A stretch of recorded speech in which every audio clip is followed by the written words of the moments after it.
Hello, everybody. Assalamualaikum. Very good afternoon. We are back here in this episode 3 of our Prima Season 1.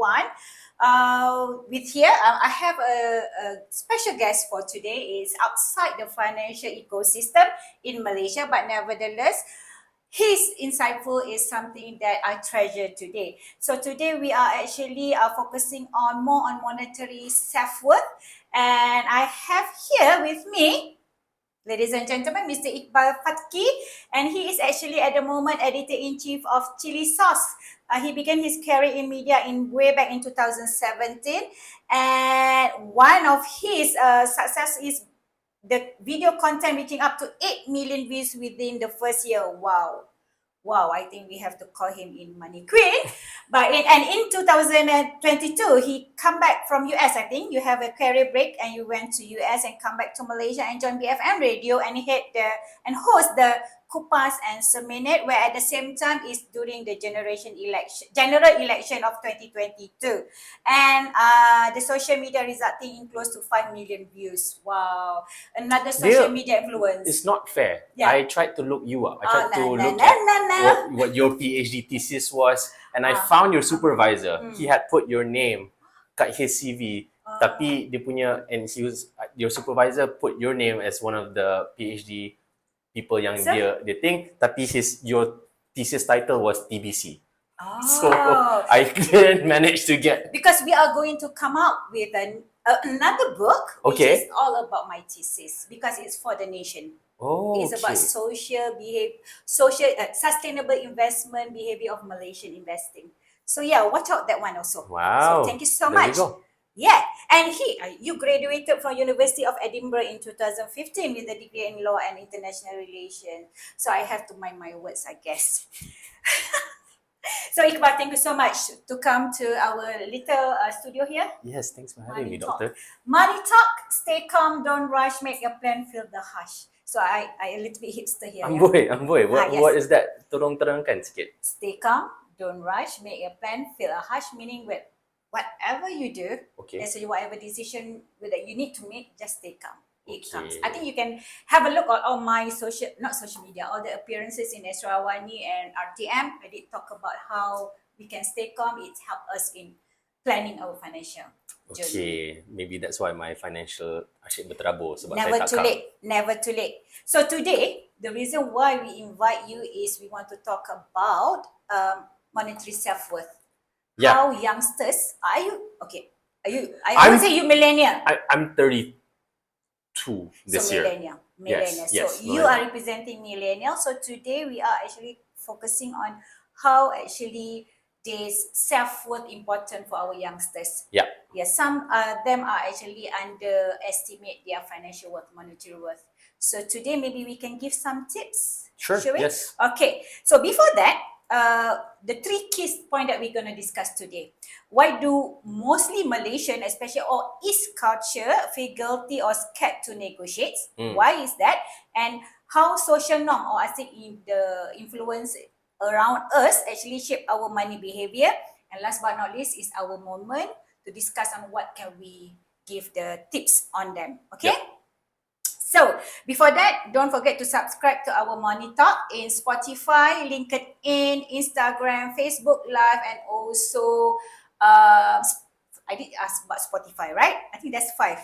Instagram, sorry. Rate the podcast and share it to me. Say it to the loved ones. So, monetary self-worth. Yep. All right? Is one of the most commonly avoided financial behavior. Yep. That's what we know. But why is that the case? Let's break it down and explore more on what's stopping us for actually asking for what we worth. Okay. All right. So before that, Iqbal, if you may let me share with all my beloved network on the statistic. Okay, the facts. All right. About 34.8% of formal sectors employees earn less than 2,000 ringgit Malaysia per month based on the data in early 2023. I know the minimum wages is 1,700 regardless, but I think 1,700 in Kuala Lumpur is quite impossible. Yep. And then there's another fact that approximately 8.8% of Malaysian workers are paid below the national minimum wages according to 2021. But then this is basically before we already put the ceiling of 1,007. And another, this is gender. Women and fresh graduate are even less likely to ask. It's not fair. It's not fair. Women are multitasker, to be honest. And behavioral economics, fear of loss are outweigh potential gain. So the first that we want to discuss is your part. Do you think the fear of asking what you worth, i.e. salary or whatever that you would be able to give back, to get, is it because of cultural and here, is it because of cultural and emotional barriers? Let's talk about so there's something there with regard to, for number one, I think there have been studies that show Malaysians are underpaid based on our productivity, and that's across the region. We work more, is it? Yeah, we work more but are paid less for the amount of work that we do. Correct. But at the same, so maybe if you look at that, maybe you can say there's an element of culture there. It's a Malaysia-specific problem. However, I think Pew Research did a study that in the US, even there, like only 30% of job applicants actually ask for a higher salary than they're offered. So it doesn't necessarily have to be cultural, but then that leaves the question, why is it more pronounced? Why is the problem more severe here? I don't have the answers to that, but I do think that that's interesting. Yeah, I think there's a lot of factor. But okay, in here we say that fear of being seen as greedy and rude. When you come to the interview and say, what is your minimum salary that you would like to have? Okay, so there's the thing. I'm interested in your perspective as an employer, and I'll share my perspective as an employer. No, I'm putting myself as employee here. But because I think we're both business. We both run a business, and we both interview applicants for various roles in our company. Correct. We'll ask these folks, what's your expected salary? And to me, I don't take it as a slight, or I don't take it as necessarily a bad thing if the person I'm interviewing is asking for something that's outside of the budget I've allocated for that particular role. Say I've allocated maybe 3,000 something for an entry-level position, and they ask for 4,000. I wouldn't see that as, oh, kenapa this budak tak reti nak budget nak, kenapa he's asking for too much? That's not, that wouldn't be my instinct. But I'm curious, that seems to be the reaction a lot of people have when like kids share their experiences with going to job interviews and asking for the salary that they're asking for. And I'm curious, would you happen to know why that is? I won't, but I think it's because of again, it comes back to how the living cost happening around here. So people say, oh, if I ask for 2,500 as he said, then it will, like, I won't have enough. But that's what normally, when I ask, that normally when they put the lowest that they can offer themselves, okay? But when it comes to interview, they come back and say that, oh, I'm looking at this, another reason. So that might be because I would say the challenges in living costs, that will be part of the main things. So what about this imposter syndrome? It's actually a fresh graduate may not only hesitate to negotiate starting salaries due to the fear of rejection, but also accept job below their skill level. Imposter lah, I'm better than this, but let X stupid. Faham? The weird thing there is, I tak rasa. Okay, so first of all, I think there was a study done where they identified, let's say a job punya listing has A, B, C, D, E punya requirements. They not even read sometimes, Yes. On the one hand, if it was a male applicant and he was looking at A, B, C, D, E requirement and he only had A, B, C, he didn't have D and E, the male applicant would still apply. Correct. Whereas if it was a woman, if she only had A, B, C, she wouldn't apply. She would only apply if she has A, B, C, D, E. So there is an element of self-esteem there. There's an element of tak nak lah apply kalau like buat pun apply kalau kita tak boleh nak dapat pun kerja ni. Whereas and I have to fight with male. Perspective. So I don't know. I think it's self-inflicted in one sense where you tell yourself, okay, I don't have a chance, therefore you tak apply, and then the imposter syndrome is also macam, of course they're going to minta a person yang ada requirement A B C D E, and if I don't have A B C D E, I But shouldn't then even why bother don't you apply. try? Because some Yeah. Why don't you try? Because some employer actually looking at different perspective. Yeah. You never know. And it's funny to me that I guess a lot of young applicants, they see, okay, A B C D E, I only have A B C, therefore I don't apply. But then for folks who are familiar, after you've gone through several job applications over the course of many years, you kind of realize actually tak perlu pun ada A B C D E. So mungkin I tak ada D and E, tapi I ada A B C F G. So maybe I can't do D and E, but I can learn D and E, and I can bring other things to the table that will probably add value. Do you think that there is a monetary impact on it? Like a little bit, I think. Yeah, you don't have experience, but you have the skill. Yeah. You don't have the years of number of working. Yeah. Play, right? Yeah. So, and then it kind of undercuts your ability to negotiate because you feel like you dah apply for a job that's above your pay grade, and so you pun, oh, sebab I tak ada D&E, maka I kena hanya minta for salary. Yes. 80% of what they're offering. So what we can call that, is it self-esteem or I self-confidence? think that's what it is. Yeah, I think that's what it is. Yes. Okay, the last one before we move to the second point, the last one, societal pressure. Like your parents say, oh, your first job, just take it. Yeah, that happens, doesn't it? I think that is happening in my generation. I think X. My parents say, oh, ambil je lah gaji tu. That's you don't have experience. That also actually, and then there is an example that there is a research say that from that you always make yourself like, oh, you're not worth kind of feel. What do you think about that, Iqbal? I think in terms of societal, societal pressure, it's yes, number one, if you have parents who are expecting you to get the job ASAP, and then you feel like you need to, but then that's not just parents, it's maybe your friends, and like your friends are not pressuring you, they're not asking you to go get a job.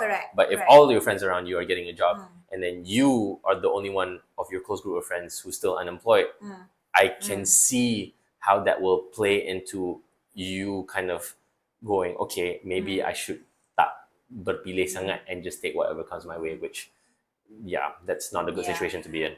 Okay, before we move to the second point of our discussion, I would like to share with my network here, no matter where you are, Malaysia or any part of the world, that cultural versus generations is being touched in my book. In chapter 2, we talk about lots of how East people and West people manage their money. So the book will be out on the 30th of July 2025. It's just a small contribution that my team, Money Queen team, have for actually to just contribute a little bit to our nation, to be honest. Nice, yeah. But we try to make it very generic. So as we are going to, inshallah, Indonesia and Philippines soon, this will be benefit to everybody. Yeah, Serumpun. I call it Serumpun. Nusantara.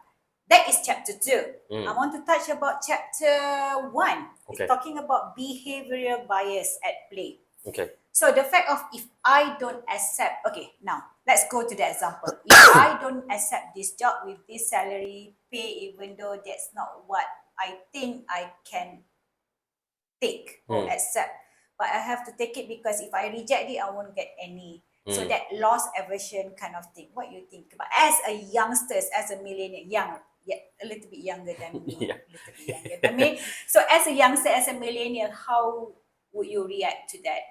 Okay, I think I just take this job with this pay. Because that's the thing. I don't think that should be a hindrance. So like earlier when I was asking the question from a employee's perspective, what's wrong with asking for more? If the employer holds it against you, I think the employer is kind of shitty, if I may say that. If the employer holds it against, it's true. So in this same context, if, for instance, you were going to give me the example again that you just gave. Okay, this is my first job. And with the salary, when I have to reject because I afraid that, this is afraid, loss aversion, I afraid that I won't get any more offer.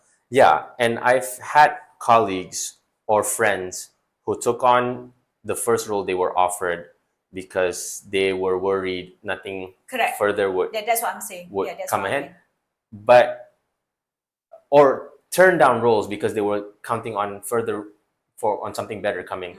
And to me, it's like, why don't you just take the role and then just leave if something better comes? I don't. Yeah, that's what I want to share the same thing. Yeah, It's okay to take it. yeah, It's okay to try, and but don't stop yourself from improving or Yeah. looking somewhere else. That's why companies have the probation period anyway. Correct. The first 3 months They're also or the not first 6 confident months. you're gonna stay anyway. Exactly. Yeah, I think it's a two-way street. Yeah. If the company is expecting that, oh, we're not exactly sure about this person yet, then you have every right to then make the decision. Actually, after 3 months in this company, I'm not really certain I have a future here, and I have a better offer Yeah. somewhere else.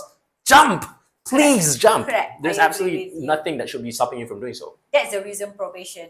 Yeah. But as I said, comply to the contract as well. If they Sure. say submit 1 month's notice, submit 1 month notice. As Absolutely. simple as that. Yeah. That is show how you treasure your worth. Yeah. Okay. I guess okay, on that note then absolutely also don't burn Oh, bridges. you are law, right? So yeah. Yeah, don't burn bridges in the Yeah. sense where, like, if you were on the company and you've been doing your probation there for 3 months and you've been doing the work, you Correct. have your assignments that you're Correct. due, and you've decided you wanted to leave and your notice period was 2 weeks. I mean, you don't have to just flip everyone off Because it's and walk affect out. your monetary return. Yeah. anyway. You never know when these Yeah. when these people might re-enter your life and you might need them again. And- As much as possible. Yeah, what people say, Malaysia ni kecil je. We are in a small round world Yeah. there. Okay, the second factor of the behavioral bias, anchoring. So let's say that you take the job, let's say 1,700 as a fresh graduate. So it's actually like putting your level at that level. So you think that if you get 2,000, it's already like above the level. Yep. By rights, the market is more than 2,000.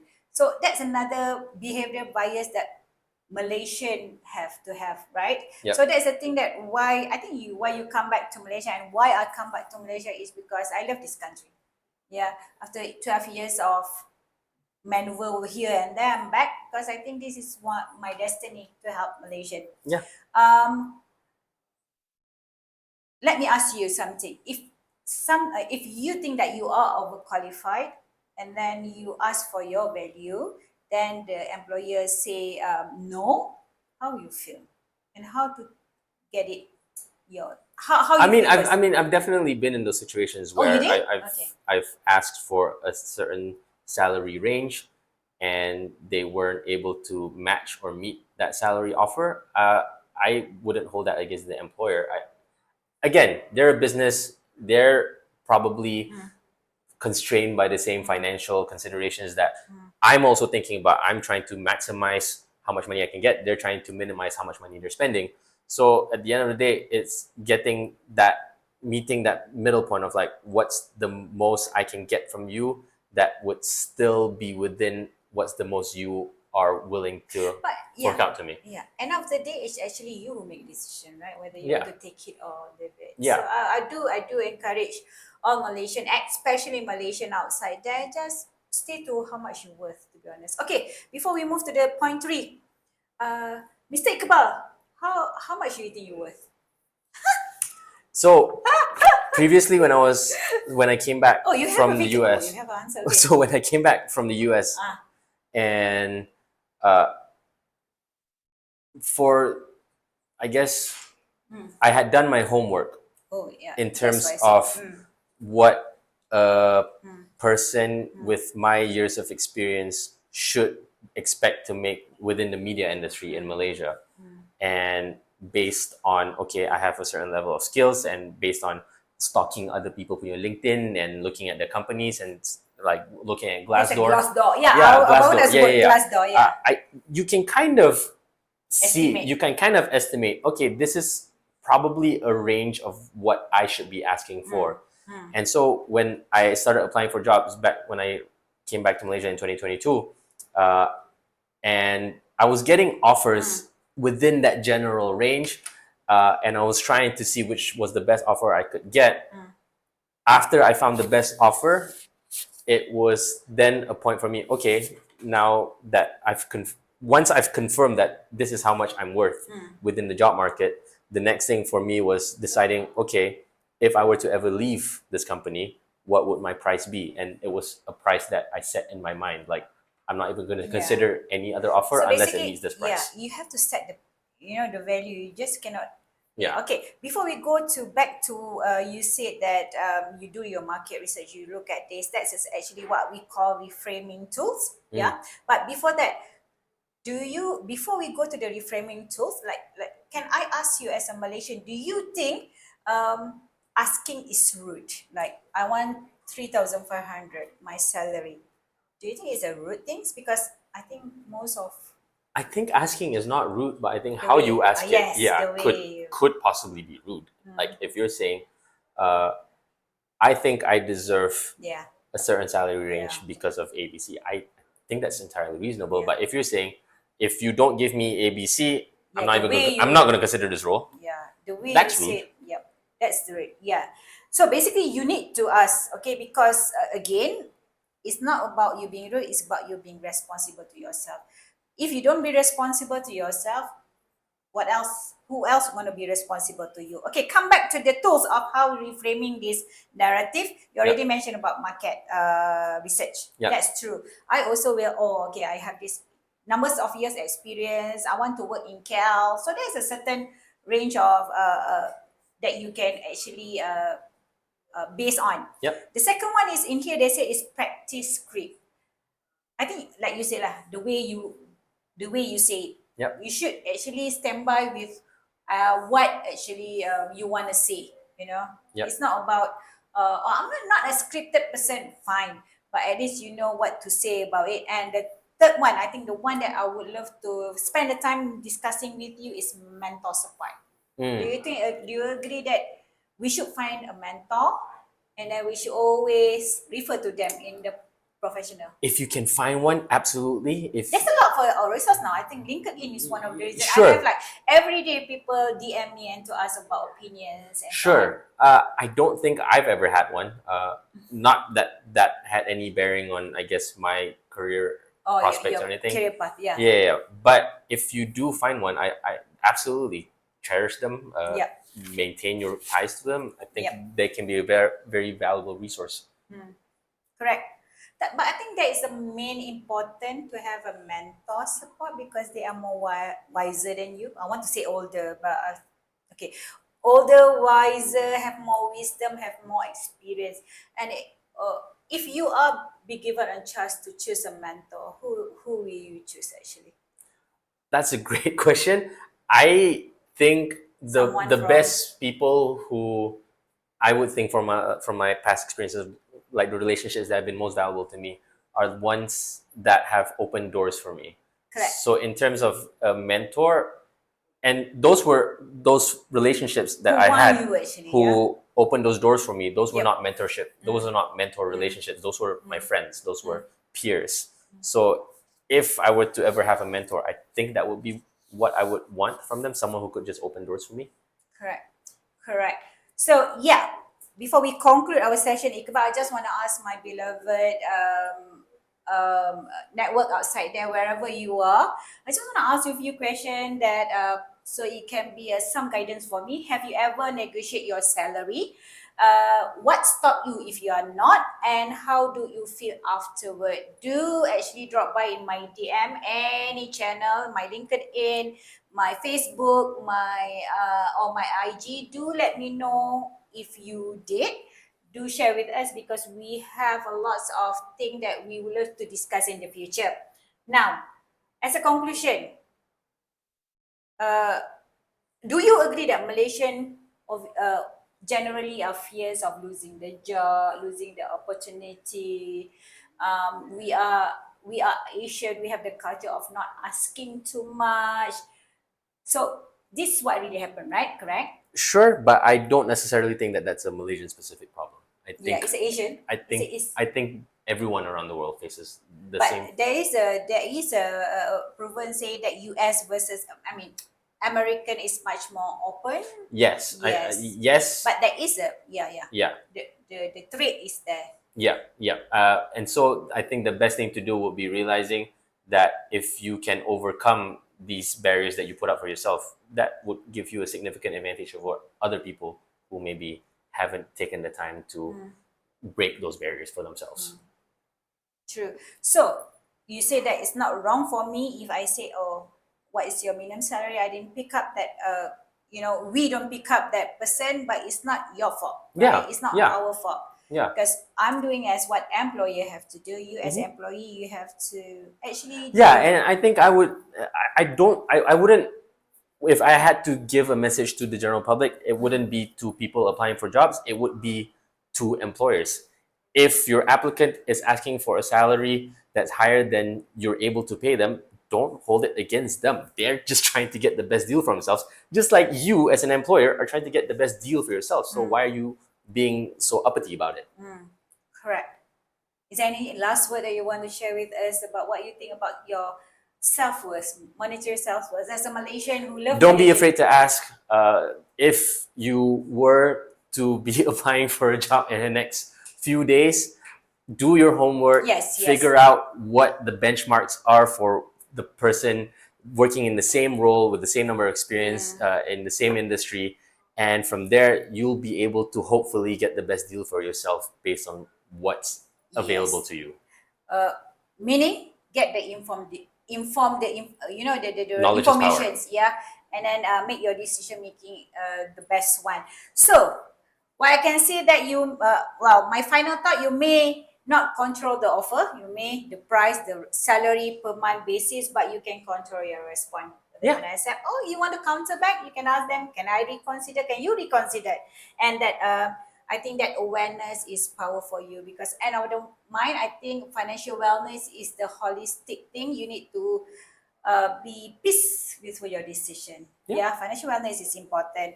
Hence, don't forget to join my workplace financial wellness forum 2025 that will be held in Sasana Kijang on the 30th of July. We will share you insightful forum as well as other program that we have planned for you, all the Malaysian public. So I'll be there. He's been there. He's one of the moderator. Okay, thanks for tuning in today episode, Mr. Iqbal, on this. Thanks I for don't know having me. how you worth your value in monetary, in RM, and don't underestimate yourself. We hope you feel more empowered as a Malaysian youngs, to be honest, with Mr. Iqbal Fatkhi here.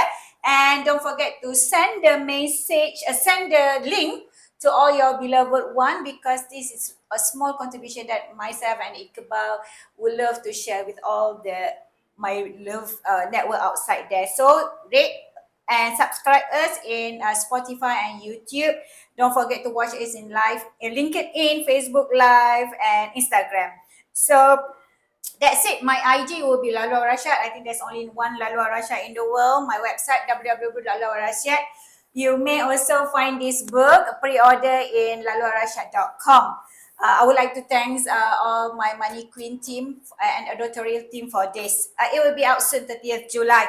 So I would like to thank my production teams, lead with the producer Yusri Zahid, assistant producer Miss Nofatin Atika, casting crew Fatin Inshira, and my makeup artist Angelica Reve, and the whole team of Money Queen team. Thank you so much again. Thank you, Dr. Lula. Last word for us. 15 seconds. That's it. Thank you. Don't watch next Tuesday.